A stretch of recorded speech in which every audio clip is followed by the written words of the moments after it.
Ujambo ndugu mpenzi mtazamaji, na karibu sana katika kipindi hiki cha mwongozo wa kujifunza Biblia ambacho kinakuja kwako kila wiki kutoka hapa Tosi TV Network. Na leo tena upo nami Baraka Tosi, na tutaangazia katika somo la 6 ambalo lina kichwa kinachosema kuelewa kafara. Na tunaendelea na mfululizo wa masomo yetu katika lesoni ambayo inasema vidokezo, tamasali, thasemi, ishara, jinsi ya kujifunza unabii na Biblia. Hii ni lesoni ya April, Mei na June 2025. Na kabla hatujaendelea kabisa, hebu tupate ombi. Tuombe. Baba yetu mtakatifu, asante sana kwa wasaa huu ambao umetupatia ili tuweze kujifunza neno lako. Fungua akili zetu tuweze kuelewa kile ambacho unahitaji tujifunze katika juma hili, katika jina lako Yesu Kristo. Amina.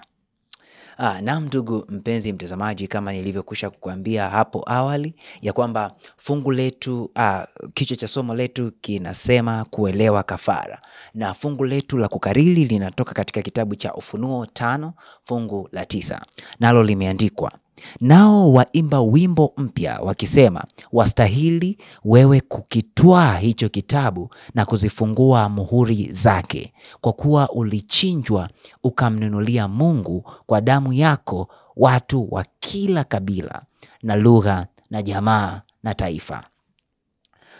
Kimsingi mamia ya wanyama wamekuwa wakichinjwa katika kipindi cha wana wa Israel, na wamechinjwa pasipo na huruma kabisa, wanyama ambao hawakuwa na hatia. Na kwa kweli ukikaa na kutafakari, utabaki kusema ya kwamba kwa nini Mungu wa upendo aruhusu wanyama ambao hawana hatia wateseke na wauawe kikatili kiasi hiki, hasa katika kipindi hiki cha wana wa Israel, nyakati za dhabihu mpaka pale ambapo Yesu alipokufa msalabani. Hilo ni swali kubwa ambalo kila mmoja hana budi kujiuliza, na huenda hata wewe sasa yawezekana ukawa unajiuliza.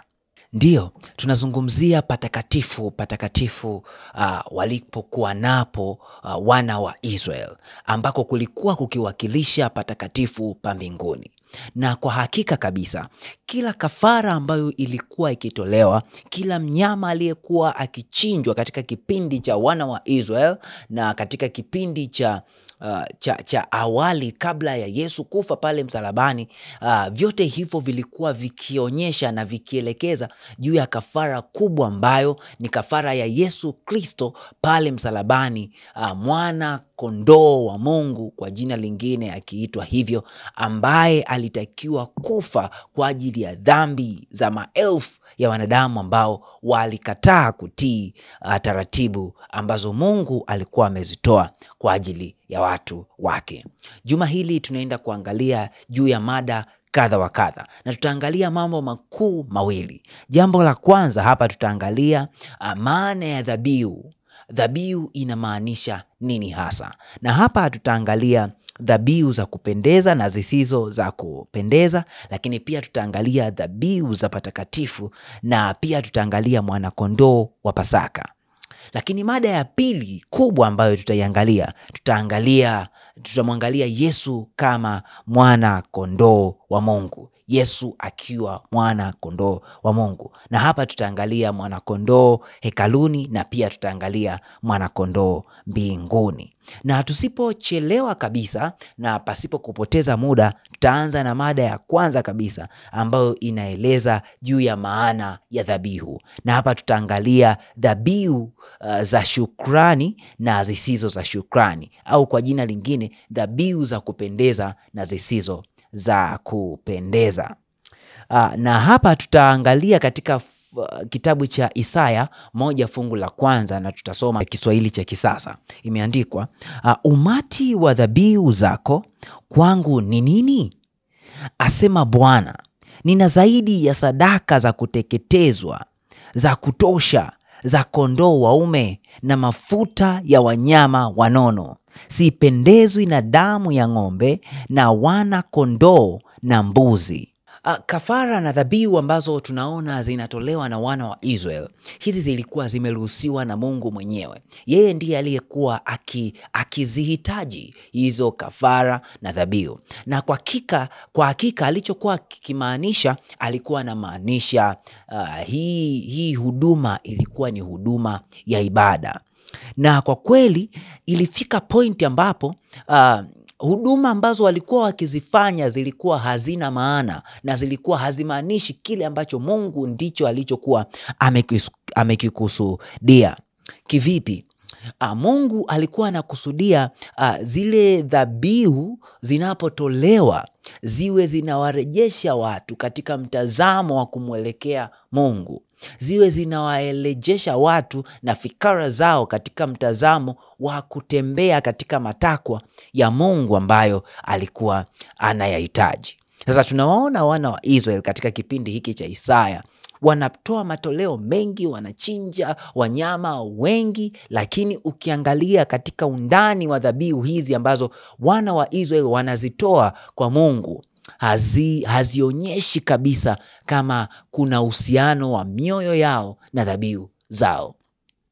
Hii inatupeleka na kuturudisha nyuma kabisa katika roho ile aliyokuwa nayo Kaini, wakati ambapo Mungu amewaambia Kaini na Abeli wamletee dhabihu Mungu. Watu wengi huwa wanachanganya na wanasema Kaini alikuwa amekosea aina ya sadaka ambayo alikuwa anaipeleka. Lakini jambo kubwa hatumaanishi aina ya sadaka au aina ya dhabihu. Jambo kubwa ambalo Kaini hakuwa nalo, alikuwa hana roho ya shukrani, alikuwa hana roho ya kutaka kurejeshwa katika kile ambacho Mungu ndicho alichokuwa anakihitaji.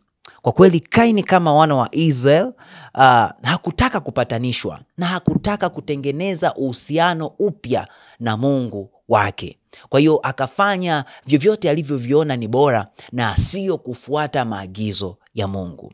Mara nyingi tunashindwa kupatanishwa na Mungu kwa sababu sisi tunatamani kufuata akili zetu wenyewe, tukidhani hata kwa kufuata akili zetu tutampendeza Mungu, wakati mioyo yetu iko mbali kabisa na kile ambacho Mungu anakihitaji. Abeli alitambua kabisa yeye kwamba ni mwenye dhambi na alitambua kabisa hastahili. Kwa hiyo alijinyenyekeza na akaamua kutoa mwanakondoo toka moyoni kabisa, akihitaji toba na msamaha wa Mungu katika kile ambacho alikuwa anakiamini na kile ambacho alikuwa amedumu kukifanya. Hiyo ndiyo kafara inayokubalika na kafara kataliwa.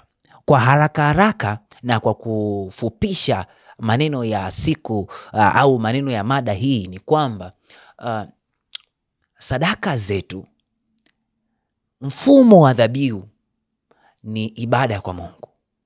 Namna ambavyo unaitoa itadhihirisha uhusiano wako na sadaka yako na namna ambavyo unahitaji kujenga uhusiano wako tena na Mungu. Pale ambapo moyo wako utawekwa katika ile dhabihu kabisa, ukilenga kujitambua kwamba wewe ni mdhambi na unahitaji msamaha wa dhambi zako, basi Mungu atakujibu. Lakini kama sivyo, utafananishwa na Kaini. Sasa hebu tuangalie mada nyingine ambayo inasema dhabihu za patakatifu. Dhabihu za patakatifu. Katika mada ya dhabihu ya patakatifu, hapa tunaangalia undani wa namna ambavyo hizi dhabihu za wanyama zilikuwa zikitolewa na faida yake ilikuwa ni nini. Kuna watu ambao wamekosoa kwa namna moja au nyingine zana nzima ya kafara na wanadai kwamba zilikuwa ni za kikatili na kwa nini Mungu aruhusu mambo kama haya yafanyike. Ndiyo, hii ndiyo inayozungumzwa vizuri katika somo hili la juma hili. Kwa kweli kifo cha wanyama kilikuwa ni cha kikatili. Sio kwamba kilikuwa cha kikatili tu bure, kilikuwa kikionyesha kama unabii mdogo juu ya kifo kikubwa cha Yesu Kristo ambacho kilifanyika kwa kikatili zaidi na ambavyo kingetokea. Kwa hiyo kutimiza maagizo ya kutoa dhabihu kulikuwa kunaonyesha imani ya kila mmoja aliyekuwa akifanya hicho kitendo juu ya kile ambacho kinaitwa kifo cha Yesu pale msalabani, ambacho kingekuja na kuwakomboa wanadamu. Na kwa kweli wanyama hawa walikuwa ni alama tu ya kifo cha Kristo. Kwa hiyo kilikuwa ni kama kivuli juu ya kifo cha Kristo ambacho kingetokea. Sasa yawezekana unajiuliza kwamba sasa kufa kwa mnyama kuna uhusianeje na msamaha wa dhambi? Kusamehewa dhambi kulitokea pale ambapo huyu aliyekuwa akitoa kafara, huyu ambaye mtenda dhambi aliamini kabisa kwamba kile ambacho kinafanyika pale ni kafara ambayo kwa kivuli cha hiyo kafara Yesu Kristo ambaye angeweza kufa hapo baadaye kwa ajili ya dhambi za wanadamu, basi kupitia hivyo dhambi zake zilisamehewa. Kivipi? Huenda hujanielewa. Kifo cha Yesu Kristo pale msalabani kilitokea baada ya kuwa kimetabiriwa kwa nabii ndogo ndogo za vifo vya hawa wanyama. Na kwa kweli vifo vya wanyama vilionyesha juu ya kifo ambacho kingekuwa ni kifo cha ukombozi wa dunia, kifo cha kikatili ambacho Yesu angekufa. Mpaka Yesu anapokufa pale msalabani, kifo cha wanyama kilikuwa ni muhimu sana kama ishara ya kuonyesha ukubali wa wanadamu kukubali kifo kile ambacho ni cha Yesu Kristo ambacho kingetokea kwa ajili ya ukombozi wa mwanadamu. Kifo cha wanyama kilikuwa ni cha huzuni sana, kilikuwa ni cha kikatili. Ndivyo ambavyo kifo cha Yesu Kristo kilikuwa cha kikatili mara nyingi zaidi. Na kwa kweli kwa dhambi zetu zilimfanya Yesu Kristo afe. Ziliwafanya wanyama wafe kama dhabihu kwa ajili ya dhambi zetu. Unaposoma katika kitabu cha Waebrania 10 fungu la 3 hadi la 4, neno la Mungu linasema, lakini dhabihu hizo ni ukumbusho wa kila mwaka wa dhambi, kwa maana haiwezekani damu ya mafahali na mbuzi kuondoa dhambi. Kwa hiyo damu ya mafahali na mbuzi na hawa wanyama zisingetosha kuondoa dhambi, lakini zilionyesha juu ya kifo cha Yesu Kristo ambacho kingetokea. Baada ya kifo cha Kristo pale msalabani, pazia la hekalu lilipasuka toka juu mpaka chini, likiashiria kwamba huduma hii ya dhabihu imekwisha. Na kwa kweli ilikuwa inamaanisha dhabihu ya dhambi za mwanadamu imelipwa, na kwa hiyo hakuna namna tena ya damu ya mafahali, mwanakondoo, mbuzi kuondoa dhambi ya mwanadamu mwingine. Mada nyingine inasema mwanakondoo wa Pasaka. Wakati wa wana wa Israeli, wakati ambapo Pasaka ilikuwa inafanyika, wana wa Israeli walipaka damu katika miimo ya milango yao. Na kwa kweli hii damu ilikuwa ikiashiria damu ya Yesu Kristo ambayo ingemwagika pale msalabani, pale ambapo angekuja na kufa kwa kifo cha kikatili kabisa. Kwa hiyo hata ishara ya Pasaka ambayo ilikuwa ikiadhimishwa kila mwaka na wana wa Israeli ilikuwa ikiashiria juu ya kifo cha Yesu ambacho kingetokea pale msalabani. Lakini kuna ufanano ambao unaonekana hapa kati ya kifo cha Yesu na Pasaka, kati ya Pasaka ile ya wana wa Israeli, lakini pia na Pasaka na kifo cha Yesu katika siku hizi za baadaye. Na huo mfanano ni kama ifuatavyo. Pasaka ya Kiyahudi ilifanyika katika kipindi cha ndani ya tarehe 10 hadi 14.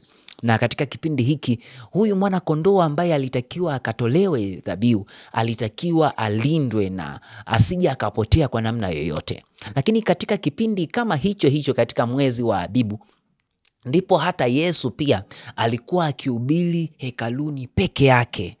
Alikuwa haubiri nje ya hekaluni, akionyesha ishara ya mwana kondoo kwamba akilindwa katika hekalu. Lakini pia mwana kondoo alitolewa dhabihu siku ya 14 katikati ya jioni 2. Lakini ndipo ambapo hata Yesu Kristo alikufa na alipitia mateso na kila kitu katika kipindi hicho, akidhihirisha kabisa utimizwaji wa unabii ambao ulikuwa umetabiriwa tangu zamani, ambao wana wa Israeli walikuwa wakiendelea kufanya tangu awali. Sasa mada nyingine kubwa ambayo ninahitaji kuisema hapo, mara ya kwanza tulikuwa tukiangalia maana ya dhabihu, na ninaamini kabisa tumeshaelewa dhabihu ni nini, na tumeshaelewa ni kwa nini hawa mafahali hawa wanakondoo, mbuzi walikuwa wakitolewa kafara kwa ajili ya watu wa Mungu, na tumeelewa vizuri kabisa. Lakini tunapokuja sasa sehemu ya pili, au katika upande wa pili, tunakuja kuona Yesu kama mwana kondoo wa Mungu. Yesu kama mwana kondoo wa Mungu. Na tutaanza kumwona Yesu hekaluni. Yesu hekaluni. Mwana kondoo hekaluni. Wakati ambapo hekalu la kwanza lilikuwa limejengwa na sanduku la hekalu lililetwa katika sanduku la agano lilipoletwa katika hekalu, utukufu ulilijaza hekalu na watu wote wakashangaa na kuamini kabisa kwamba Mungu sasa yuko pamoja nao, kwa sababu yeye alisema, na mnifanyie patakatifu ili niweze kukaa kati yenu. Lakini baadaye wana wa Israeli walifanya maovu mbele za Mungu na wakatekwa na wakapelekwa uhamishoni Babeli.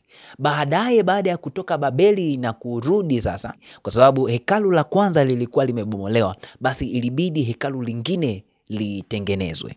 Na walipolijenga hilo hekalu, lakini cha kushangaza ni kwamba utukufu wa Mungu haukulijaza hilo hekalu.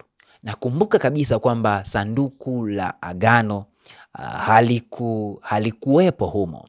Tunaambiwa halieleweki tangu hapo lilielekea wapi. Sasa hapa, baada ya hayo yote kuonekana, ndipo Mungu anapokuja kumwambia Hagai. Unaposoma katika kitabu cha Hagai 2:6, neno la Mungu limesema, nitatikisa mataifa yote na kile kinachotamaniwa na mataifa yote kitakuja, nami nitaijaza nyumba hii utukufu, asema Bwana mwenye nguvu zote. Kwamba kinachotamaniwa kitakuja, na baada ya kuja basi Bwana ataijaza nyumba hii utukufu. Sasa hapa tunaambiwa kwamba kuna mmoja aliyetamaniwa, na ambaye huyu anapokuja ndipo ambapo hekalu la Mungu linajazwa utukufu. Sasa huyu aliyetamaniwa ni nani? Unaposoma katika kitabu cha Mathayo 1:22 na 23 hapo, Yesu anaitwa kama Imanueli, Mungu pamoja nasi. Huyu alikuwa akitembea, akifundisha, akiponya katika hekalu, akifanya matendo makubwa sana katika hekalu. Kwa kweli huyu alikuwa ni Mungu pamoja nasi. Na hili lilimaanisha nini hasa? Hili lilimaanisha sana kwamba hekalu la Mungu limejazwa uwepo wake, kwa sababu kuja kwake Yesu katika kipindi kile kulikuwa ni kutimiza kile cha yule aliyetamaniwa, ambaye ni Yesu Kristo, ambaye ndiye alijaza hekalu la Mungu utukufu. Sasa mada ndogo katika mada inayosema Yesu mwana kondoo wa Mungu, inasema mwana kondoo mbinguni. Tumemwona mwana kondoo akiwa hapa duniani, akiwa hekaluni, na akiponya, akifanya mambo makubwa ya kuwatendea makuu wanadamu, na hivyo kutia utukufu wa Mungu katika hekalu. Lakini hebu tuangalie mwana kondoo mbinguni. Unaposoma katika kitabu cha Ufunuo 5:12, neno la Mungu limeandikwa, kwa sauti kubwa walikuwa wakisema, anastahili mwana kondoo aliyechinjwa kupokea nguvu na utajiri na hekima na nguvu na heshima na utukufu na sifa. Kwa namna moja au nyingine tunaona manabii wa Mungu kila mara wamekuwa wakiletewa maono na wakiona yale ambayo yanaendelea mbinguni. Na tunamuona Ezekiel, lakini pia tunamuona Isaya, lakini pia tunamuona Yohana. Hawa wanawezwa kuonyeshwa na kutafakarishwa kile ambacho kiti cha enzi ambacho Yesu huyu ambaye tunaambiwa kwamba ameenda mbinguni, wanapata kukitazama na kukiona katika maono. Ezekiel anakuwa mtazamaji tu, lakini tunamuona Isaya na Yohana wanaingia katika tukio kabisa, yani wanahusishwa na tukio lenyewe. Na hapa tunaona mambo kadhaa. Huyu Ezekiel tunaona yeye anatazama tu, lakini tunapokuja kwa Isaya na Yohana tunaona kwanza wanaona malaika wakimsifu Mungu wakisema mtakatifu, mtakatifu, mtakatifu. Unaposoma katika Isaya 6 fungu la 1 hadi la 3, lakini pia kwa Yohana Ufunuo 4 fungu la 8. Lakini pia tunamuona Isaya anahisi kabisa kwamba hastahili kuwepo pale, hastahili kuwepo katika eneo hilo na katika tukio hilo. Lakini pia tunamuona tu Yohana pia naye analia. Na analia kwa nini? Analia kwa sababu ni mtu asiyestahili kabisa kwa sababu ya utukufu wa Mungu. Lakini jambo lingine la tatu, tunamuona Isaya anaona dhambi yake na anaomba iondolewe, na kwa kweli inaondolewa. Lakini pia tunamuona Yohana naye anamuona mwanakondoo akichinjwa kwa ajili ya dhambi yake, na ili linashangazwa sana. Sasa nini ambacho tunakipata katika namna hii tunapomuona Mungu akiwa Yesu Kristo akiwa mbinguni katika uungu huo? Jambo la kwanza ni kwamba Mungu anatupenda upeo hata kufikia nafasi ya kujitoa yeye mwenyewe kwa ajili yetu. Lakini jambo la pili ni kwamba hii yote inatuonyesha sisi ni wadhambi kiasi gani, na kwamba tunahitaji neema ya Mungu kuendelea kila siku kutugubika maisha yetu ili tuweze kuwa salama, kwa sababu ni kwa kupitia msalaba tu tunapoweza kuokolewa. Kwa kawaida shetani ametoa tuhuma nyingi juu ya Yesu, ya kwamba yeye ni dikteta, juu ya Mungu, ya kwamba yeye hafai, hatupendi wanadamu. Lakini upendo wake kwetu ni mkubwa na umedhihirishwa kwa namna kubwa ambayo kafara ya Yesu Kristo imedhihirika katika macho yetu, katika fikara zetu, na namna ambavyo tumemfahamu asili na tabia ya Yesu na ya Mungu kiujumla. Kwa hiyo hayo mambo mawili ambayo msalaba unaonyesha kwetu yapaswa kutukumbusha kila siku kumsogelea Mungu. Nahitaji nisome nukuu hapa katika gazeti la Review and Herald Julai 19, 1898 ambayo imeandikwa na Ellen G. White. Imeandikwa, Yesu ndiye mdhamini wetu. Tazama mwana kondoo wa Mungu aichukuaye dhambi ya ulimwengu. Kristo Pasaka yetu ametolewa dhabihu kwa ajili yetu. Kila tone la damu lililomwagika na dhabihu ya Kiyahudi lilielekeza kwa mwanakondoo wa Mungu. Sadaka zote za kawaida zilitimizwa ndani yake. Aina ilikutana na mfano wakati alikufa msalabani.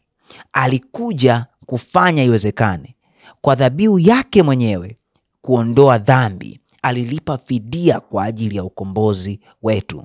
Tumenunuliwa kwa bei, na Kristo anatuita tuchukue dhambi zetu na kutuhesabia haki yake.